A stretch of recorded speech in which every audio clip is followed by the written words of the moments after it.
So you want to train up more worship leaders at your church, but you're not sure where to start? Well, this 3-part mini-series is for you. If you're new to the channel, my name is Alex Nfiedjin. I'm the founder of Worship Ministry Training. I'm also a worship pastor. I've been a worship pastor in churches of 100 all the way up to 10,000. And in this video, I'm going to share with you the techniques that I've used to help train up excellent and humble worship leaders at my churches. So let's get into it.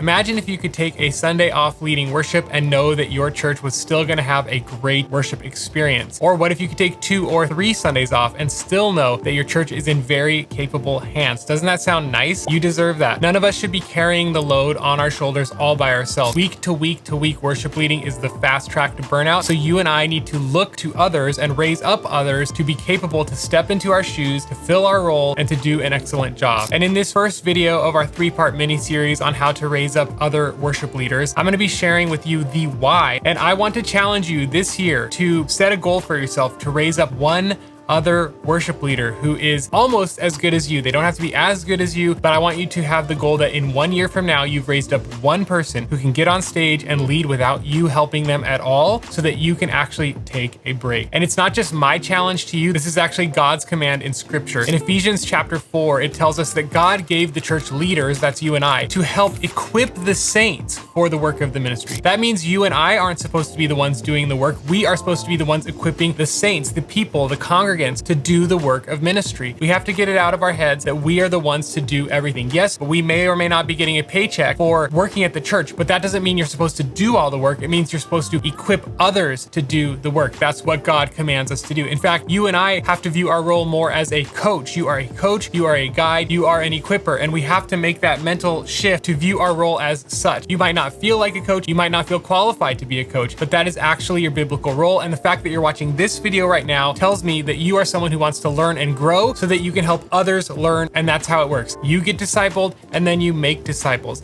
And in this video, I'm going to give you 5 reasons why you should be raising up other worship leaders at your church. And then in the next video, I'll share with you a 7-step process to raising up new worship leaders at your church. If you don't care about the why and you just want to jump into the how, you can go straight to that video right now. I've put a link below this one. But here are 5 quick reasons why you should be raising up worship leaders at your church. Number 1, God commands it. We already talked about this, but Ephesians chapter 4 says you should equip the saints for ministry. So it's a command from the Lord that this is your role, this is your job. That's a big enough reason we could stop right there. But here's number 2. You will multiply your ministry. You will multiply your impact. The more minions you have equals greater impact. Okay, so the more people that you pour yourself into, the more people that you develop, the greater your impact is, that God actually works through you to bring about greater change in the kingdom, greater change in the world, because you've now equipped multiple people to think like you, act like you, work like you, lead worship like you, and hopefully you're leading worship the way Jesus would, because like Paul says, follow me as I follow Christ. So that's what you're telling them to do. So you're basically copying and pasting yourself into them, and then they are out there doing ministry. So you're multiplying your ministry. That's the second reason why you should raise up worship leaders. The third reason, you will actually get a break. How nice does that sound? You and I should not be on the platform every week. That is the fast track to burnout. That is the fast track to getting into a spiritual rut. That is the fast track to having no joy and just being in a dry and desert, barren spiritual place, right? We don't want that. We want every time we step on the platform to be fresh, and that doesn't mean it always has to feel good, but we want to have that freshness, that passion, that joy, that life, that spiritual vibrancy. And that is really important. And one way you can get that is to take breaks from time to time where you're actually in the congregation worshiping God with the people, okay? That's really important. The fourth reason why you should be equipping worship leaders at your church is the church body will get variety. Because even if you do a great job training worship leaders to lead worship like you,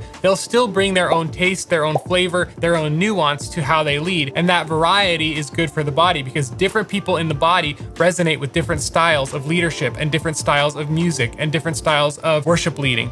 And so we want the body to be blessed. We want there to be different flavors and different nuances to the types of leaders who are on the platform. There should be some continuity, and we'll talk about that more in the next video, but everyone's going to bring their own little unique spin or flavor to their worship leading. So variety is good for the church. The fifth and final reason why you and I should be raising up worship leaders is that you will change that person's life. That person that you're raising up, that person that you're training, you will change the trajectory of that person's life. You will actually put them on a path that they wouldn't have been on otherwise. You're going to equip them with skills, with a mindset, with knowledge, with theology, with biblical knowledge to do something that they wouldn't have been doing otherwise. And that one step alone might set them on a path that forever changes their life. I know it's changed my life. My youth leader invested in me when I was 13 years old and dumb. And he was like, come be on the worship team. And he put me on a path that now I do this for a living. And not only do I do it for a living, but I teach other worship leaders how to do it. And it's like, if Bill Eisenhower hadn't invested in me, I wouldn't be where I am today. And you can be that for someone else. And I just want to encourage you that that fifth and final reason is so impactful of how you can literally change someone's life. And so those are the 5 reasons why you should be raising up worship leaders at your church. And in this next video, you can either click it right below or it'll appear somewhere on the screens. I'm going to show you how, a 7-step process for how to identify and train up those worship leaders at your church. So click the video here, or down below to go to the 7-step process for raising up worship leaders at your church.